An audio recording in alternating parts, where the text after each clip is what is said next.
Doctor சொன்னாங்க தேங்காவுல பெருசு கட்டி உங்க யூட்ரஸ்ல இருக்குது. என்னது தேங்காய் சைஸ்ல உங்க யூட்ரஸ்ல கட்டி இருக்குது. இது நாங்க வந்து ரிப்போர்ட் அனுப்புவோம், பயாப்சி ரிப்போர்ட்.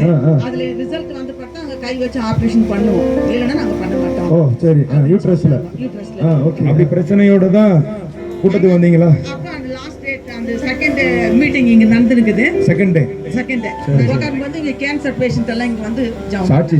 ஓகே. அப்ப நான் நீங்க ஃப்ரண்ட்ல நின்னுக்கிறேன். அப்படியா? நீங்க வந்து கூப்பிட்டீங்க. உங்களை கூப்பிட்டேனா? எனக்கு இருக்கிறது உங்களுக்கு எதுவுமே தெரியாதுங்க. எனக்கு அப்புறம் நான் மேல வந்தேங்க. நீங்க ப்ரேயர் பண்ண ஸ்டார்ட் பண்ணீங்க. ஸ்டார்ட் பண்றதுக்கு முன்னால ஒரு சம்பவம் என்ன நடந்துச்சுன்னா, நான் அங்க உட்கார்ந்துக்கும் போது நான் சொல்றேன் எங்க அக்கா கிட்ட, நீங்க பண்ணிட்டு இருக்கிறீங்க. சரி. நான் அதை பார்க்க சொன்னேன். அந்த விரலுடைய சந்தில அந்த இந்த விரலுங்க சந்தில இருந்து கற்போடைய அந்த ஒளி என் மேல வர்றதை நான் உணர்ந்தேன். அந்த கைகள் அப்படி உயர்த்தும் போது இந்த ஒவ்வொரு இடத்துலயும் அந்த வெளிச்சத்தை அவங்க மேல உங்க மேல இறங்கிச்சு. அந்த வெளிச்சம் ஃபோக்கஸ் உங்க மேல. அப்புறம் நான் ஸ்டேஜுக்கு வந்து நீங்க ப்ரேயர் பண்ணிட்டீங்க. பண்ணி முடிச்சு பாரு என்ன கேட்டீங்க, நீங்க உங்களுக்கு எதனா சேஞ்ச் தெரியுதான்னு.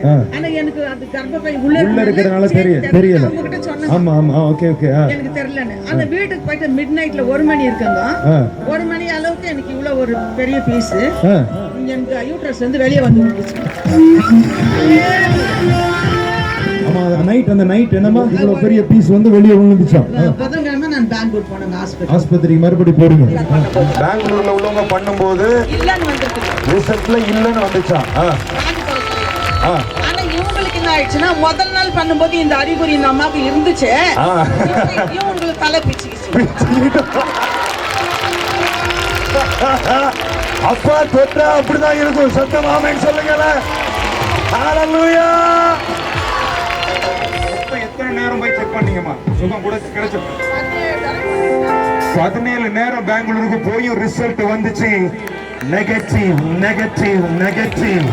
உன்னோடு போராடினவனை நீ தேடி காணாதிருப்பாய். ஆமென். இப்படி சொல்லுங்க. ஒரு நல்ல குதிச்சு காணாதிருப்பாய்.